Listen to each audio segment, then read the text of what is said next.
Good afternoon, members. It's the appointed time. We have a quorum. I call to order the meeting of a special session of Finance Committee. We have 3 sessions for this afternoon meeting. We'll run until 6:20 p.m. The special finance committee sessions are for the setting of estimates of the government in 2026 and 2027 to make sure the funding allocated will not exceed that strictly necessary needed for the execution of policies. All questions must be directly relevant to the estimates. When members ask questions, please quote the reply number such as CSB 001. If members cannot follow up on the written replies provided by the government, you may ask supplementary questions in written form, and you should submit such questions to the Secretariat before 7 p.m. tonight, and you must only follow up on the written replies of the administration. We will now have the session on civil service. Welcome Mrs. Ingrid Yang, Secretary for Civil Service, and the team. I will ask the Secretary to give a brief introduction and members can then ask questions. I will now ask members to press the request to speak button. Secretary, when you're ready, please give your presentation. Thank you, Chair. Among the matters related to the civil service in the draft estimates, I would like to focus on the following items. The first item is civil service establishment. We will continue to implement the fiscal consolidation program. We have been able to strictly contain the growth of operating expenditure in line with the productivity enhancement program. We will reduce the civil service establishment by 2% in 2026, 27 and 27-28 respectively. Together with the establishment reduced under the zero growth policy for the civil service establishment, a cumulative deletion of over 10,000 posts is expected within the current term. Bureaus and departments have considered factors such as the overall service demand, operational needs, for the 2% reduction in the civil service establishment in 2026 to 27. The overall civil service establishment will be reduced to an estimated level of about 188,000 posts by 1st of April 2026.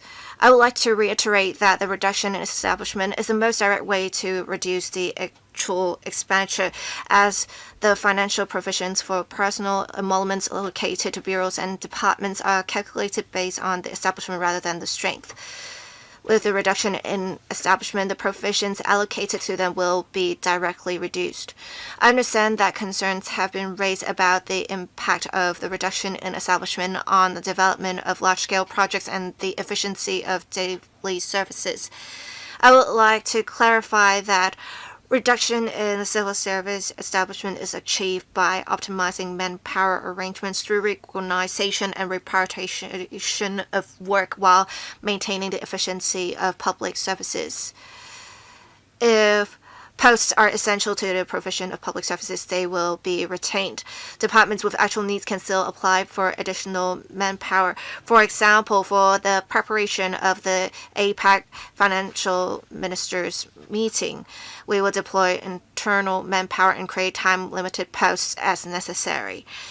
As for civil service pay adjustment, we are taking forward the relevant work of the 2026-27 civil service pay adjustment in a gradual and orderly manner. The 2026 pay trend survey is currently underway, and the results are expected to be available in May. The Chief Executive and Council will have regard to all relevant factors, including the state of Hong Kong's economy, changes in the cost of living, the government's fiscal position, the net pay trend indicators derived from the pay trend survey, the pay claims of the staff sides, and civil service morale, and make a decision on the 2026-27 civil service pay adjustment. On the work in civil service training, the Civil Service College will continue to implement the Governance Talents Development Program to cultivate a pool of governance talent who have affection for the country and Hong Kong and are familiar with the national development and international landscape as well as local circumstances. The Civil Service College will continue to take forward various initiatives to strengthen governance capabilities of the civil service. On AI, the college will collaborate with the Digital Policy Office to provide training and online training learning resources to enable civil servants to better grasp relevant knowledge. The college will also continue to enhance elements related to AI and technology application in leadership training, enabling leaders to guide their departments in adopting AI more widely to improve public services. The relevant estimated expenditure is approximately $259 million in this financial year. We will also provide health care. We will continue to honor its contractual obligation as the employer and provide medical benefits for serving civil servants as well as other eligible persons. The medical services provided by the hospital authority has been included in the hospital authority's overall provision. The provision will also cover the pilot scheme on provision of dental scaling services via private dental organizations, the pilot scheme on receiving designated dental services at a medical institution in Shenzhen, and the seasonal influenza vaccination pilot scheme. The Bureau will continue to take forward various policies and initiatives, such as expanding the functions of the Public Service Commission to cover Tier 2 investigation under the heads of Department Accountability System, and formulating enhancement measures to develop a more rigorous civil service performance appraisal system for differentiating staff performance more effectively. This is the end of my presentation. I welcome questions from members. Thank you, Secretary. This meeting will last for an hour, but we have 23 members who have pressed the request to speak button. To give a chance to all members to speak, I will assign a 3-minute time limit, questions and answers included, so that more members can speak. Please be succinct and stop when the timer makes a sound. I read out the order in which members are going to speak. Mr. Aaron Kwok, Ms. Nixie Lim, Professor Lau Chi-Pen, Mr. Lau Ka-Kar, Mr. Kingsley Wong, Ms. Carmen Khan, Mr. Rob Chen, Mr. Chen Chen-Ying, and other members. Mr. Aaron Buck, I want to ask about 029. I can see that in 2024 and 2025, we still have 2,385 young civil servants who are age 40 or below resigning. We have 40% of the employees who are resigning out of the total number of civil servants. It shows that the government is challenged in retaining young talents. Have you done exit surveys for the resigning civil servants about why they are leaving the government? Is it because of the pay and benefits, prospects of promotion, or pressure? About the higher wastage rate for younger civil servants, will the government act in response to have, for example, an improved career ladder to provide more cross-departmental overseas training opportunities, or review the pay adjustment mechanism after they have become permanent staff? Secretary, thank you, Chair. Before one leaves the government, an exit survey will be done. Often, officers raise concerns about family issues, or if they're younger, they want to undertake further education. There are also some transferring to other public bodies or private sector organizations. With the wastage rate, well, let's talk specifically about the resignation rate. In 2024-25, it's just 1.38%. It's not a high percentage. Compared to the private sector, it's very low. But of course, we'll try to retain those who are definitely skilled. We will want to develop a more stringent appraisal mechanism, as I said earlier, for this exact purpose. We want to differentiate the work performance of different civil servants so that in promotion, for example, we can really make a distinction between the different civil servants. For training provided by the Civil Service College. We have specific training opportunities for young talents. We have also provided more opportunities for young officers. For example, we have the UN Junior Professionals Program. This is very attractive to young civil servants. In fact, this program targets a younger group in the first place, and we want to work in this direction. Thank you. Ms. Nixie Lam, I want to ask about 034 and 037. I would like to thank the administration for giving a very positive response. It is something that I've advocated for long, and I could see some civil servants coming to me to thank me to promote the initiative of having a child care leave. I can see with 9 months of implementation, we have 12,600 civil servants taking such leave. It seems to be quite popular. There is no breakdown on the number of civil servants who have taken advantage of such arrangements and how many days they have taken. I think even if you're not disclosing such figures, you should keep such figures for record.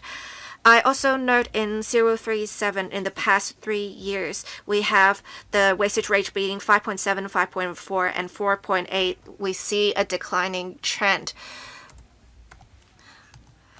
Often there are concerns in society that we have a gap between the younger and older generation of civil servants, and there are some financial impact with the delay in retirement. Can you talk about what is actually happening?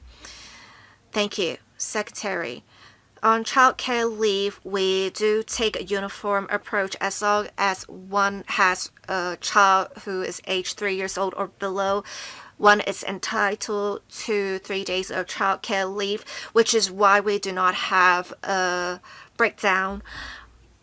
But if members are interested, we can perhaps have more specific information, perhaps for different ranks of civil servants. On wastage rate, we see a declining trend, mostly because we have a lot of civil servants retiring. We have actually passed the peak of civil servants. The peak was 2 or 3 years ago, which is why we see a declining figure for retiring civil servants, and that results in an overall decrease in the wastage rate.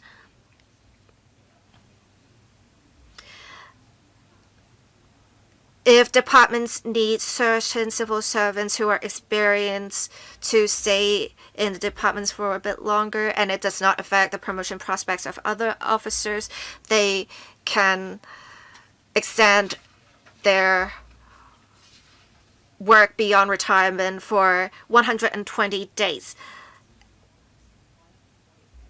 We also have some short-term arrangements available for civil servants to stay behind to complete their work.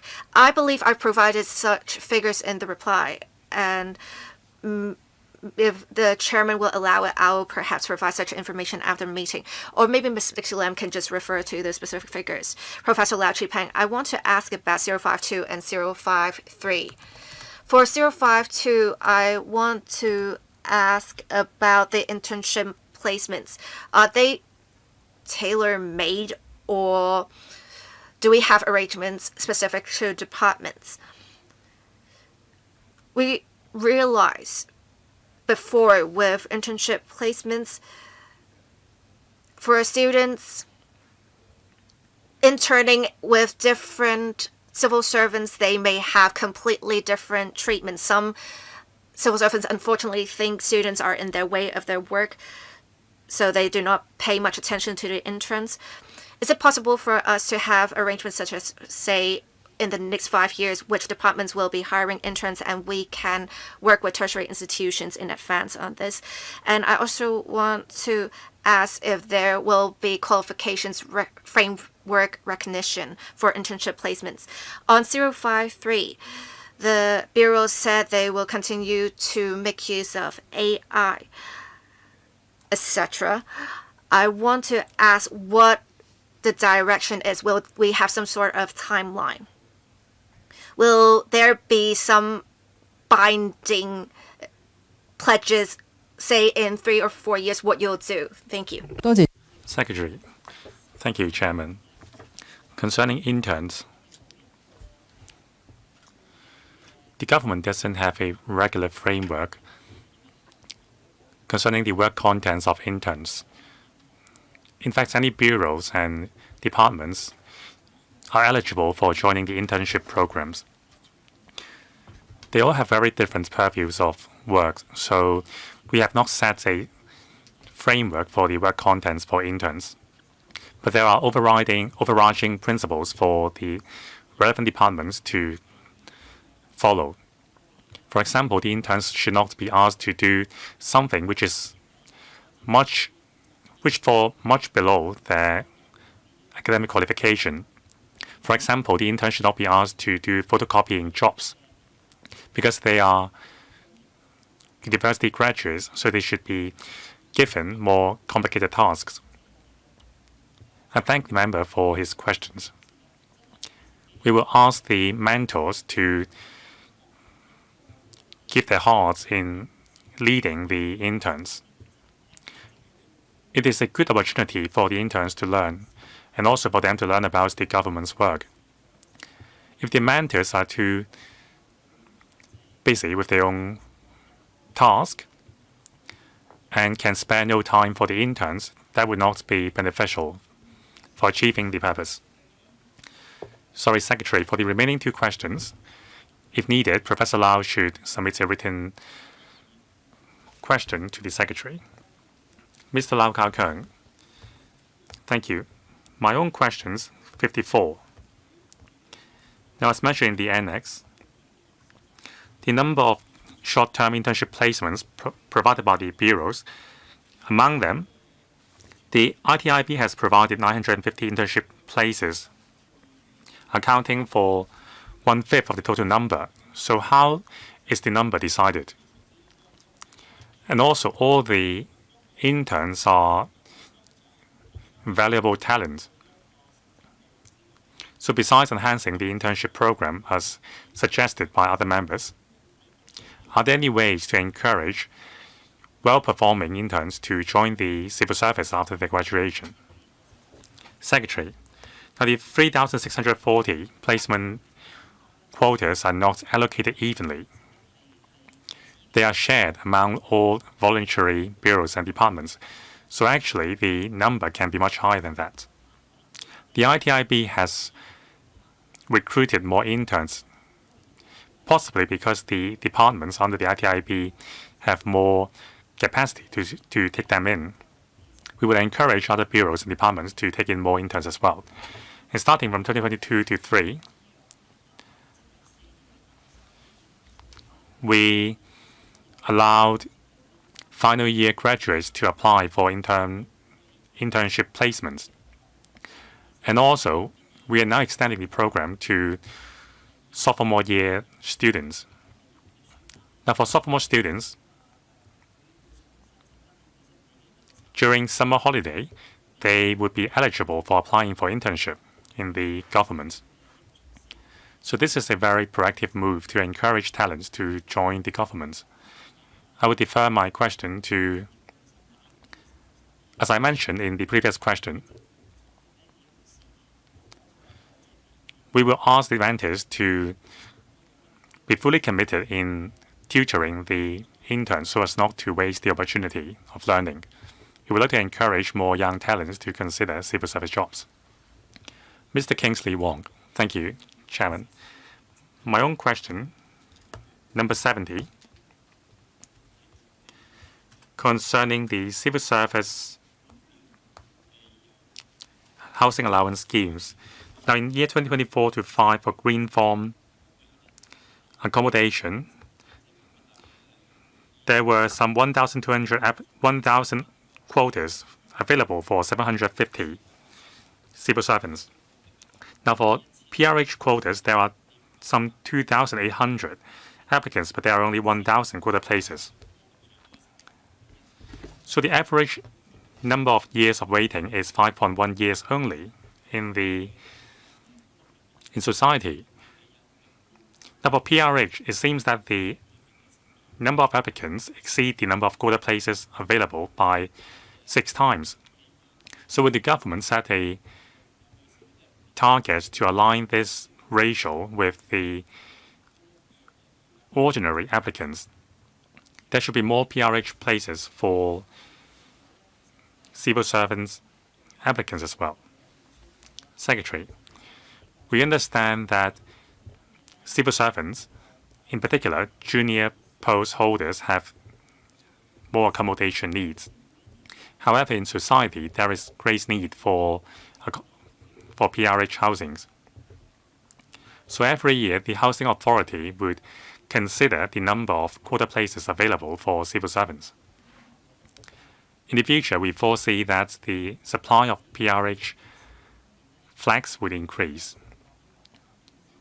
Bear in mind that we have a pledge made to the public that we are shortening the waiting time, and that many grassroots people are living in substandard housing.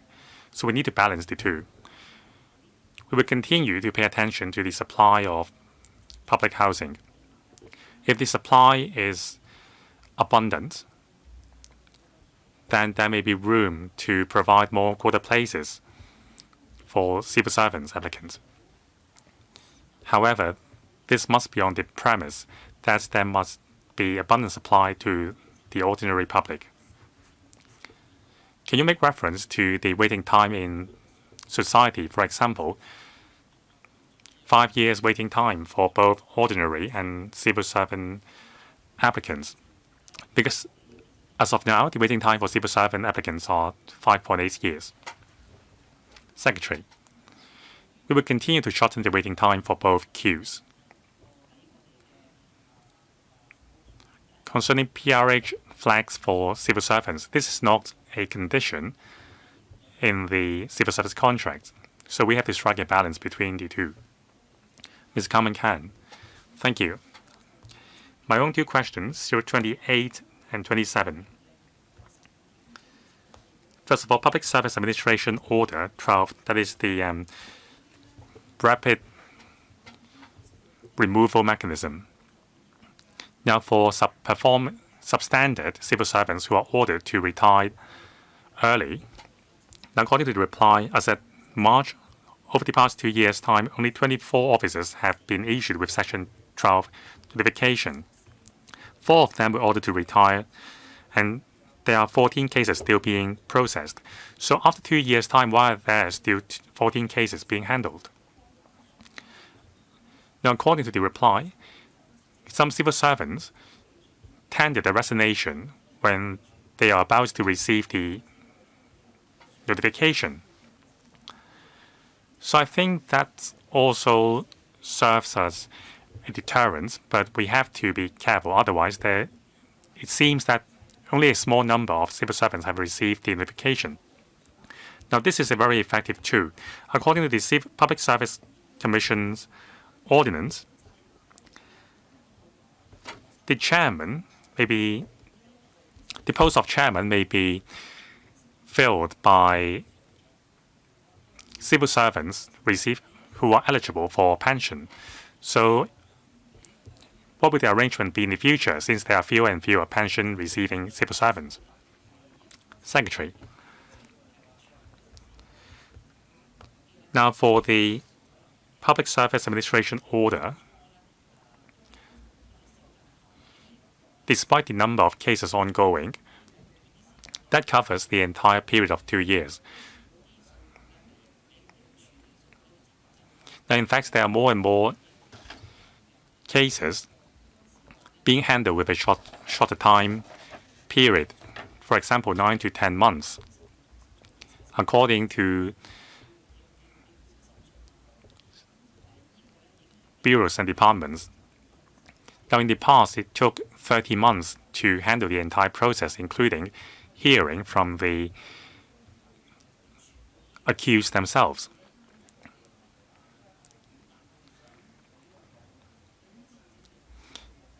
Now, in the future, we will keep tally of the number of civil servants who are resigning because they know that we will issue this notification to them.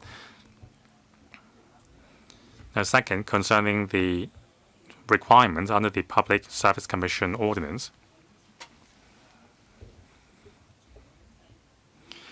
we know that with the passage of time, civil servants eligible for pension, there will be fewer and fewer of them due to natural wastage and retirement. So at a suitable juncture, we will amend the Public Service Commission Ordinance.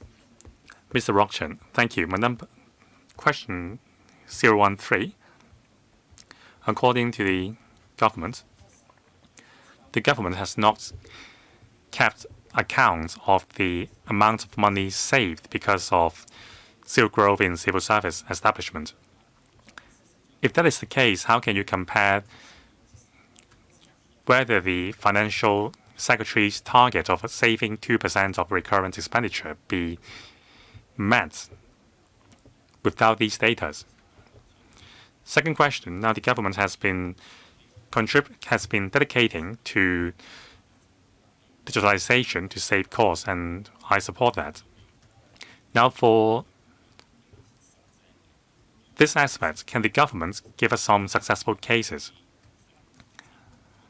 And also a comparison between the pre and post budgets concerning the amount of money saved, so that we can measure the actual effectiveness of digitalization on cost saving. Secretary. Thank you, Chairman. Concerning the target to reduce recurrent expenditure by 2% for 2 consecutive years,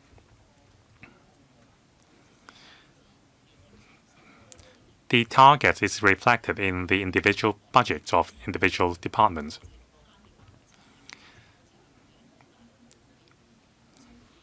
So that would account to the substantial portion of this 2% saving. So we haven't kept an account of the number of saving per head. However, they contribute to the majority, to a major part of the 2% recurrent cost saved each year. So the figure would not be insubstantial. Now, since all departments have to achieve this 2% saving, the number of posts deleted must be substantial. Otherwise, the departments will not be able to achieve the 2% cost saving. Now, when there are major projects, we would give an account to the Finance Committee. However, it is more difficult to calculate the saving for minor adjustments. Now, sometimes we would deliver the same amount of work with fewer manpower. For example, the CNSD, after using AI, fewer junior clerical officers are needed, and more resources are deployed to the management grade officers. Mr. Ronnie Chen, thank you. 009. Now, the annex listed out all the death and injuries cases resulting from OSH cases. I'm pleased to see that all the number is in decline, but there are some departments with higher figures. Besides FSD and the police, the LCSD, the FEHD, and also the post office, there are higher number of OSH injuries. Now, last year, there were several sharing sessions. However, on average, there's only 118 participants. For the above departments with more manpower, for the first 3 quarters, the number of injuries have reached nearly 100. So considering that number, the participation rate is underwhelming. So will the government organize targeted sharing sessions for these departments with higher OSH cases? And also, the budget for OSH improvement is just $990,000. I think it's more important to provide actual training compared to mere talks. So would you consider providing more actual training and demonstration to civil service of these departments to improve the situation? Secretary, thank you, Chair. The Bureau has done some education work on OSH. On top of that, with different departments having different kinds of work, the 3 departments mentioned by Mr. Chen in the work of such departments involve physical work or outdoors work. It will be quite different from indoors work or work that would involve handling equipment. So departments themselves have the responsibility to provide education on OSH, and their efforts can tie in with those of the Civil Service Bureau. Every year when we design the seminars, we will look at the latest trends. We may not take a targeted approach on a departmental basis, but then we will see what occupational issues are more prevalent and we will target those. As for on-site demonstrations, I believe departments would actually do something like that because they would be most familiar with the particular situations. Thank you, Ms. Michelle Tan. I want to ask about a question on mine 065. According to the administration's figures in 2024 and 2025, we have for professional grades relating to construction and engineering, the wastage rate being 3.2%. As we have to expedite development in the northern metropolis, we have great manpower demand in the specific areas. Will the Bureau implement specific policy measures to ensure there is sufficient manpower to implement relevant work? Thank you. Secretary, thank you, Chair.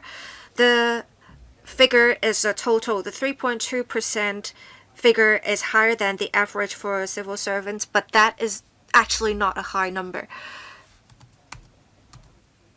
And we have the wastage rate, including those retiring, having their contracts terminated, and resigning. Most of them are retiring. We do not have much difficulty in recruiting new engineering staff. We are confident we will have sufficient manpower to replace those who have left. For engineering, we have very good promotion prospects. So for younger professionals in the trades, I believe government work is attractive. Ms. Michelle Tang, any further questions? None. Dr. Elvin Lee, thank you. I want to follow up on a question on mine 057 on AI training. AI training will not only enhance the capabilities of civil servants, it will also enhance the governance efficiency of the government. According to the administration's reply, we will have the Civil Service College providing training. The target group is mainly mid to senior civil servants, and we have online courses recording 80,000 attendances. We should have training of such involving different levels of civil servants. Will you have suggested number of days, number of hours for different levels of civil servants in taking AI training? Civil servants can also make use of the learning management portal to take courses voluntarily. So is it completely voluntary, or is there some sort of mandatory requirement. How can we encourage more civil servants to join if this is on a voluntary basis? Will we provide some incentives, for example, making this a reference for promotion? I think we have really good training targets for senior civil servants. Do we have specific learning goals for mid or lower level civil servants so that they can meet certain capability targets? Thank you. I'll perhaps ask the head of the Civil Service College to answer the questions. For AI training, the focus is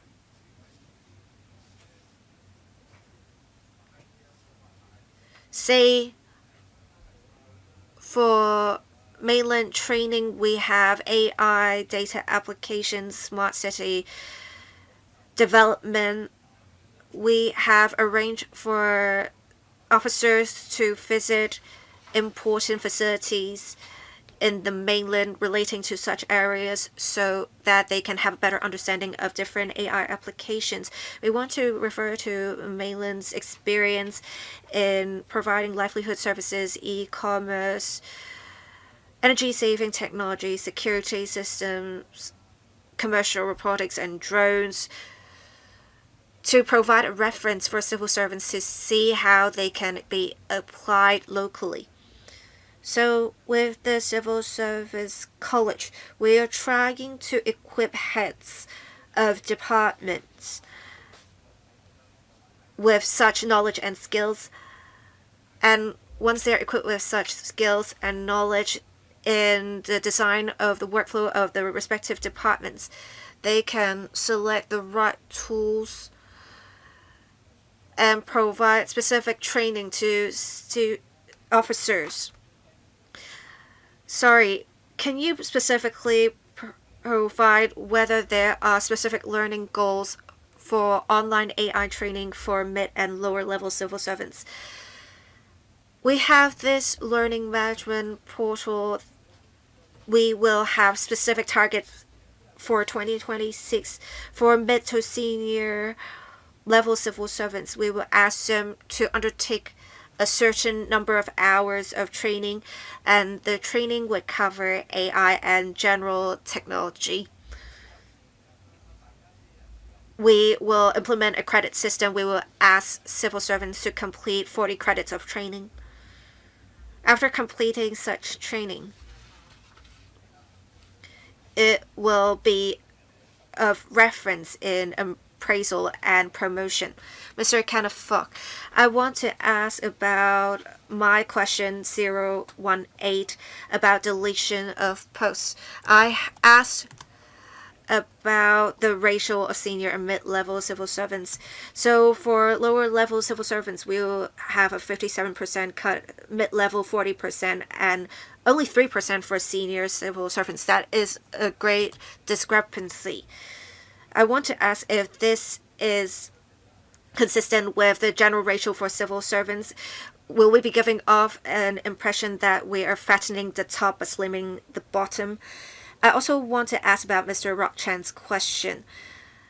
The government has invested much on AI and technology. The secretary responded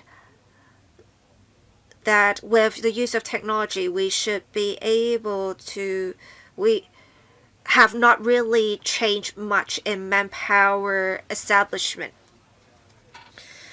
I think in future we need to really enhance government efficiency, and when the bureau is not even retaining such or collecting such information, we can't really measure how much we're achieving in enhancing efficiency.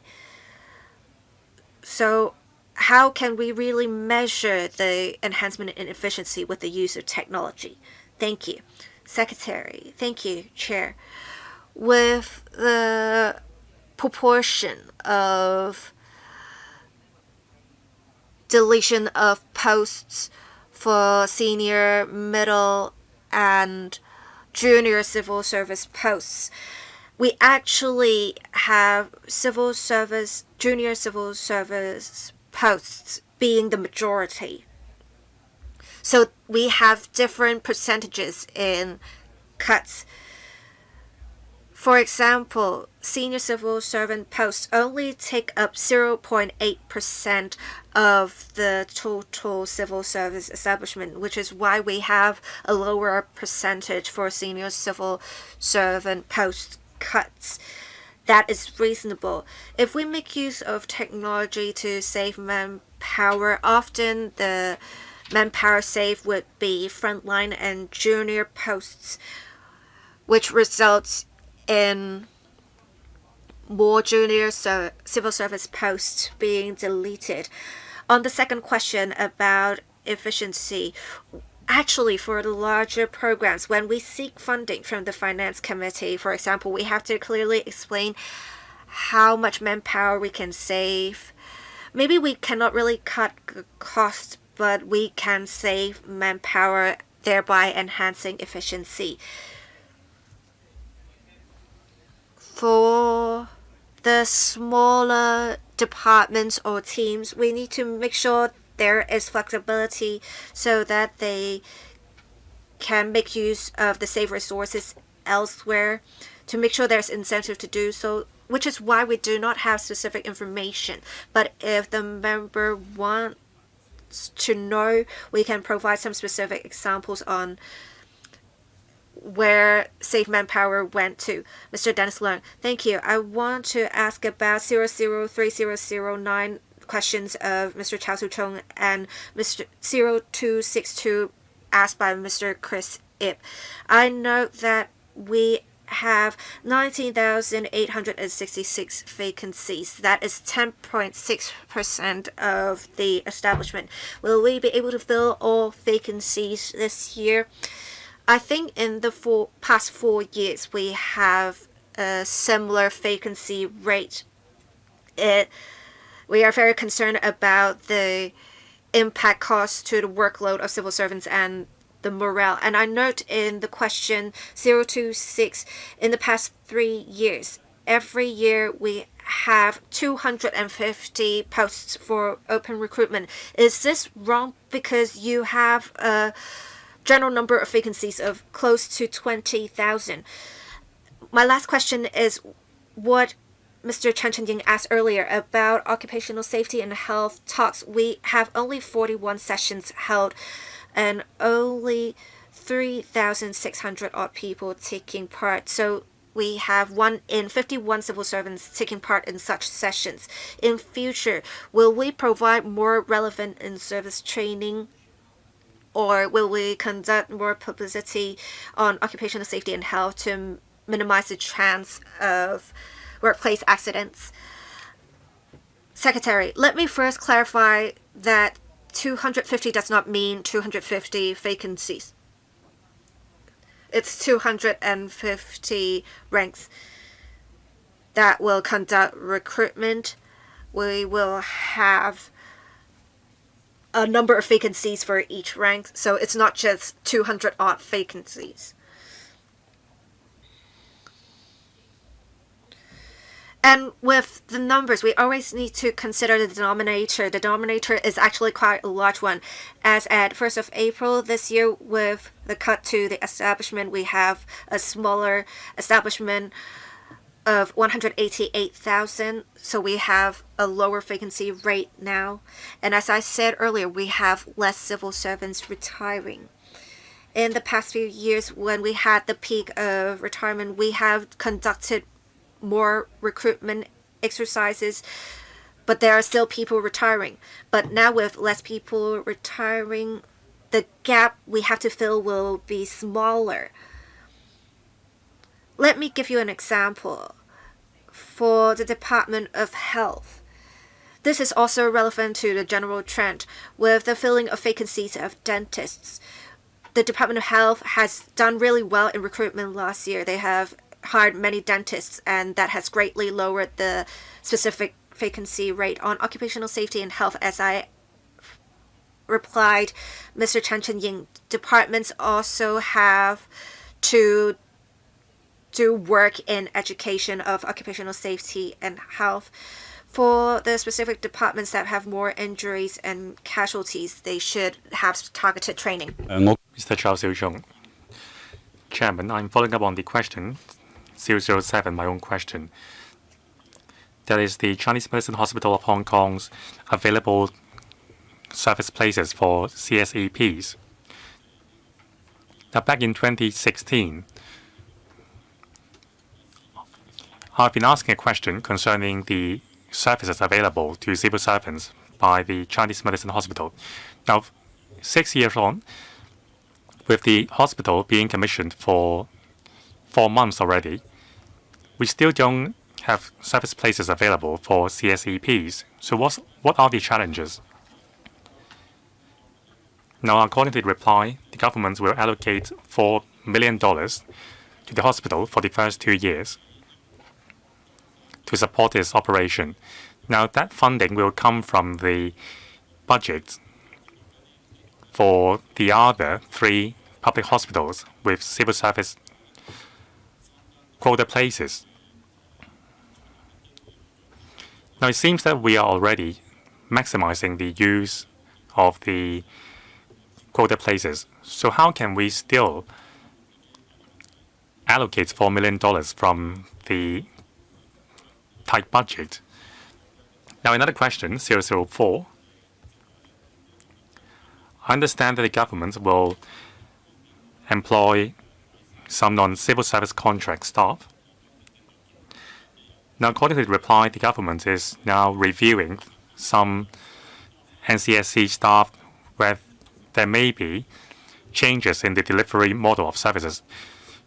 Many of these NCSC staff have been in service for more than 10 years. So within this 10 years' time, there must have been at least 2 or 3 rounds of reviews. So why hasn't the government considered regularizing these posts with recurrent needs? Secretary, I will take the question and then I will defer the question to Mr. Chen. Now, the Chinese Medicine Hospital is an innovative model. It is nothing like our other health clinics and conventional hospitals. At the beginning of its operation, the scope of services available is still limited, so we have to give it some time before we can open up the quota for civil servants and CSEPs. Now, for NCSC staff, for example, LC has these managed performance menu. After reviewing the service, some posts have been reverted to ordinary civil service posts. So over the years, there has been some adjustments, but it would be undesirable if we conduct a one-off adjustment that would impact the service level. We are running out of time, so please follow up the question on other occasions. Mr. Nick Chen, thank you. My question is about question number 10, a question raised by Mr. Charles Xiu-chung. Now, there are some figures provided, for example, the size of the establishment for the clerical and secretarial grades. Now, the number has been declining over the years. Now, internationally, there is wider use of AI in civil service. Every month, there might have been some 25,000 jobs deleted, with some 90,000 jobs added because of the use of AI. So I don't see how the government's adjustment is helping Gen Z and junior entrants to take up jobs in the civil service. These junior posts are being taken up by AI. So how can we help Gen Z youngsters enter the civil service? Secretary, I think that's like the question asked by Mr. Kenneth Fogg.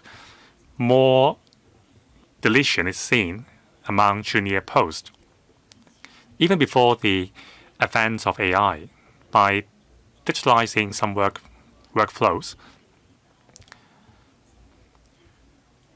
we were able to achieve manpower saving, but these are mostly focused in frontline and junior posts, this trend is inevitable. At the same time, some tasks are getting more complicated. For some tasks, they can be delivered more efficiently and accurately by AI. However, for tasks requiring human judgment, we still need human beings to fill them. So in the transition process, we would like to equip our clerical and secretarial staff to make use of their experience combined with AI to deliver their tasks. It is true, maybe in the future we will not conduct large-scale open recruitment exercise for these grades. However, we will make full use of the experienced officers in service. Now, actually, secretaries are not delivering the secretarial jobs in the conventional sense. They are now serving in roles more akin to administrative staff. So this transition will continue. Mr. Chris Ip. Thank you, Chairman. I have two questions. My own questions, 25 and 26. 25, the short-term internship placements for post-secondary students. Now, according to the government, only post-secondary students who are Hong Kong residents are eligible. I understand that this is in accordance with the basic law. However, we all know that at present, many post-secondary students' parents are mainland residents who entered Hong Kong through talent admission schemes like the Top Talent Pass scheme. So would the government relax the threshold for the internship program so that these students are also eligible for the internship program? Now, 26. Civil service recruitment interview. Now, during the entire process, the median time required is 7 months from submission of application to notification of results. I believe there are many frontline posts among the figure. Many applicants have told me that they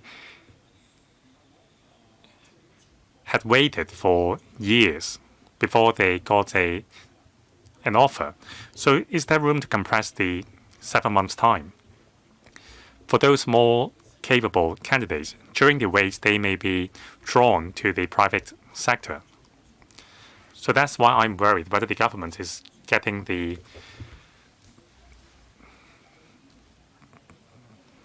cream of the cake. Secretary, due to the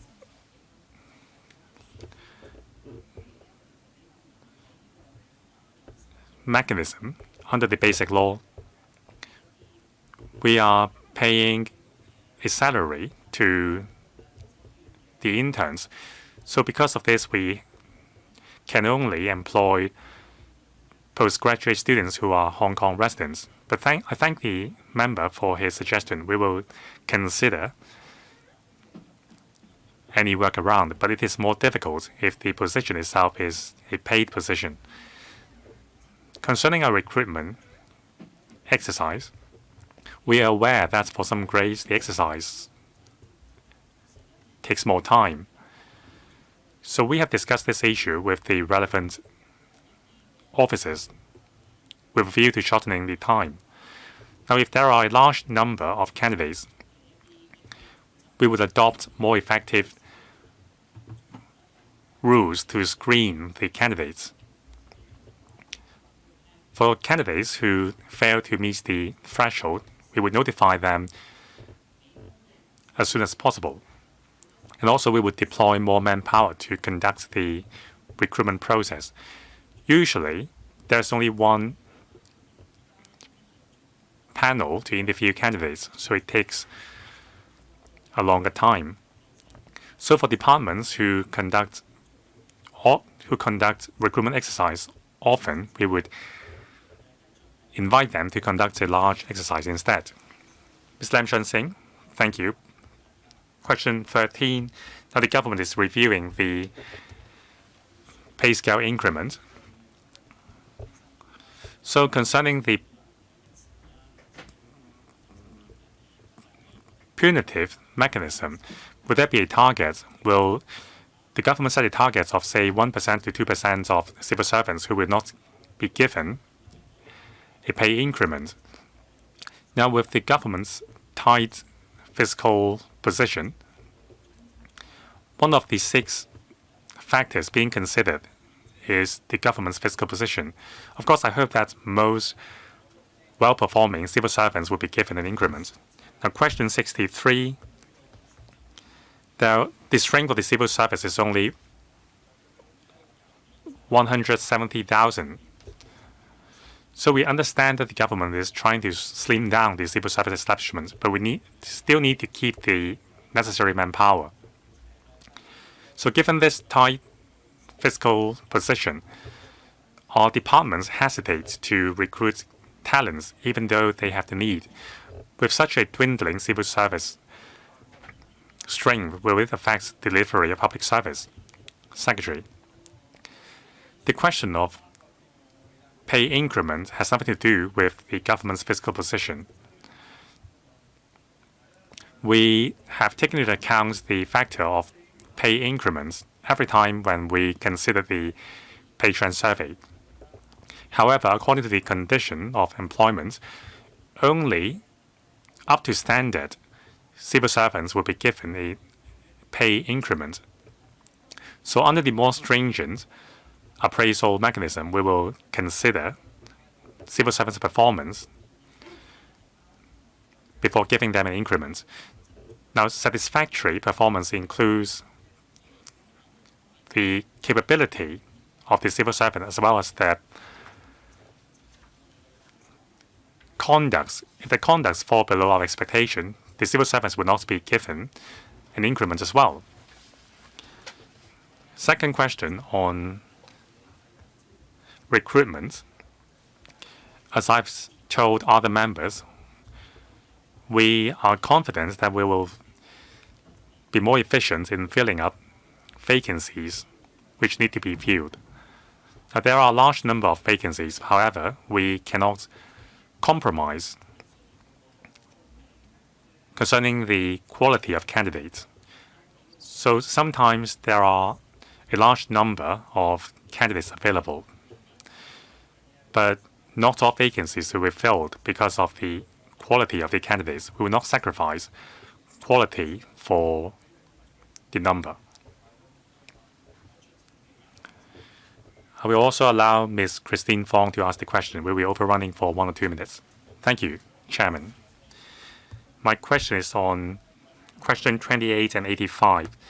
85, civil service dental services. Now at Manshan dental clinics and also the Chengguano government complexes dental clinics, there are higher usage of services. So is there room for enhancing the service available for civil servants? Now, can you give me some figures concerning the ratio of quota places available for civil servants and the ordinary public? Now, there are also pilot schemes for subsidizing civil servants to receive dental care in Shenzhen. So, will you also consider expanding this program? That's Monofong's dental clinic I've been mentioning about. Secretary, concerning the number of clinics available for the ordinary public and civil servants, I will divert the question to the Deputy Director of Health.